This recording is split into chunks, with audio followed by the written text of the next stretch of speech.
Hi everyone, মই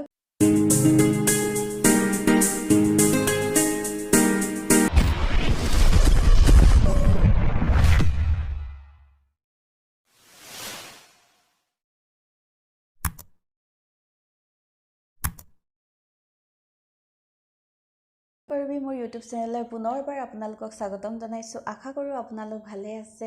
মই আজি এটা নতুন ৰেচিপি লৈ আহিছোঁ। ৰেচিপিটো হৈছে জহা চাউলৰ পিঠা।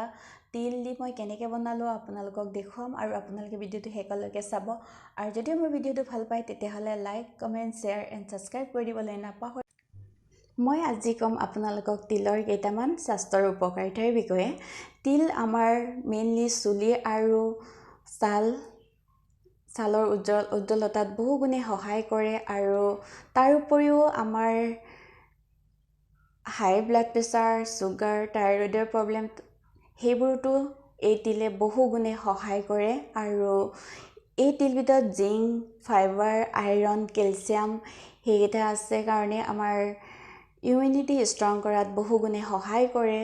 আৰু সেয়ে আমি তিল সদায় আমাৰ খাদ্যৰ তালিকাত এচামুচকৈ প্ৰতিদিনে খাবলৈ আমি চেষ্টা কৰিব লাগে। আমি সেইটো কেঁচা ফৰ্মত নাখায়, আমি ৰষ্টেড ফৰ্মতো খাব পাৰোঁ, আমি বিভিন্ন ধৰণেৰে খাব পাৰোঁ। আমি মৰ্ণিং ব্ৰেকফাষ্ট বনাওঁতে যেনেকৈ আমি ৰুটি বনাওঁ তাতো আমি এচামুচ দি বনাব পাৰোঁ মিক্স কৰি। তাৰপিছত আমি চব্জিটো, চাটনি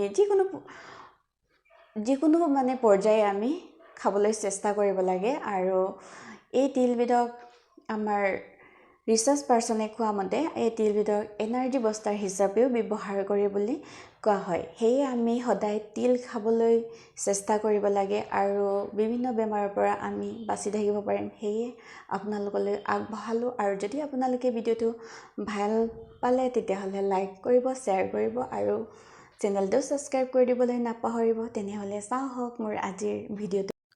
মই জহা চাউল এবাটি এনেকৈ লৈছিলোঁ আৰু চাউলখিনি তিয়াই থৈছিলোঁ 1-2 ঘণ্টামানৰ কাৰণে। আৰু মই পানীখিনি আঁতৰাই ইয়াত বাতিত লৈ লৈছোঁ।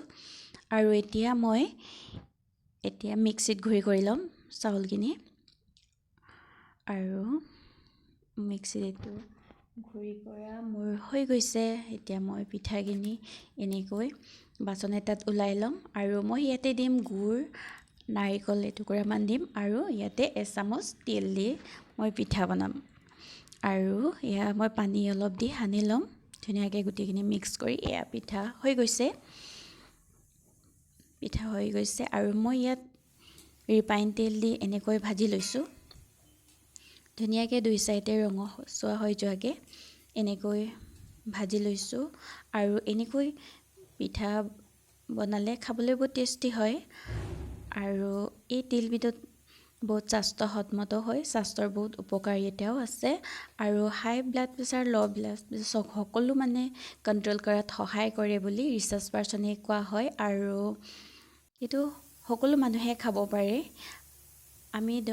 আমি প্ৰতিদিনে এচামুচকৈ খাবলৈ চেষ্টা কৰিব লাগে। ময়ো যেতিয়াৰ পৰা তিলৰ বিষয়ে, উপকাৰিতাৰ বিষয়ে জানিবলৈ পালোঁ তেতিয়াৰ পৰা মই খাবলৈ চেষ্টা কৰোঁ। আৰু আপোনালোকে এনেকৈ বনাই খাই চাব, খাবলৈও বহুত টেষ্টি হয় আৰু বেছি সময়ো নালাগে।